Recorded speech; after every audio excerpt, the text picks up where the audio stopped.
Happy Sunday. Today is Resurrection Sunday. Picture this. Christ is risen. And the reply is traditionally, he is risen indeed. Now, deed means this was done. This has happened. This is a fact. This is not just, a nice analogy for life winning over death, light winning over darkness. This is historically important that we get this. Christ has risen in fact, for a fact, indeed. Now, I encourage you to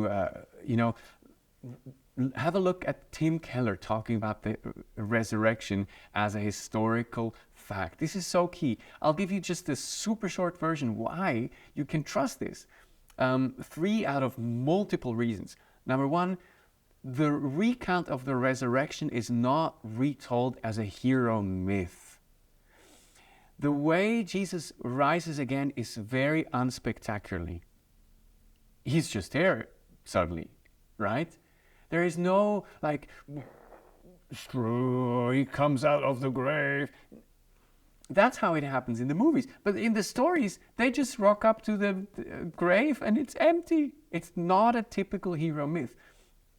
Number 2, the way they recount it would have been actually counterproductive to a good campaign for the resurrection, right? Women first at the grave. Historically, at that time in ancient history, women didn't count as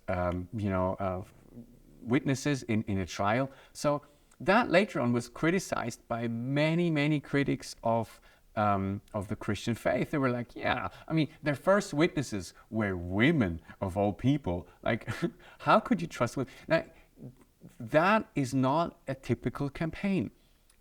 The way Jesus meets people also is very interesting. You don't see how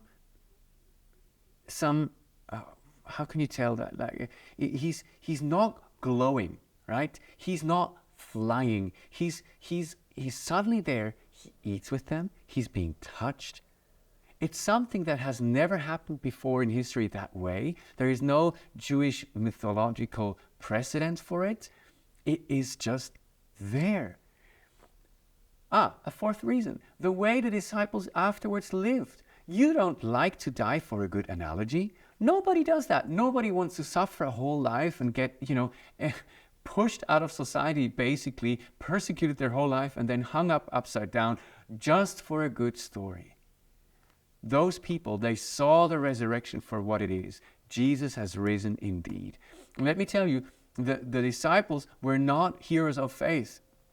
He meets those people, and he meets the disappointed ones like Mary, who come to the grave to embalm Jesus again. Like, she didn't come to see the resurrection. She just wanted to honor her dead master. That's what she wanted to do. Jesus calls her by name, and he changes her life. Jesus meets the critical ones. Thomas, who's like, if I don't touch him myself, if I don't see him myself, right? And I can relate a lot to this because, if I don't see it, how else do I know it's true?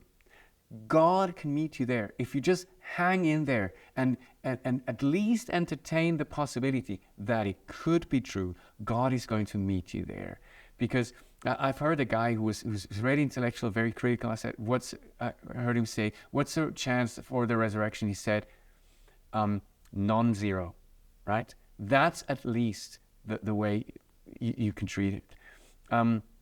God is going to meet you there. He's going to make you experience this if you give him time. Last one, even if you've disappointed Jesus, if you've fallen into his back, and if you've just betrayed him like Peter, God will meet you again. His grace is overwhelming because he starts his story again with Peter. The same way he started it in the beginning, he kind of reenacts the same calling story that Peter had. And I can tell you this, God will meet you. He is risen indeed. Jesus is alive. He is here. He's for you. And this is why Resurrection Sunday, his resurrection is your resurrection, is mine resurrection. Amen.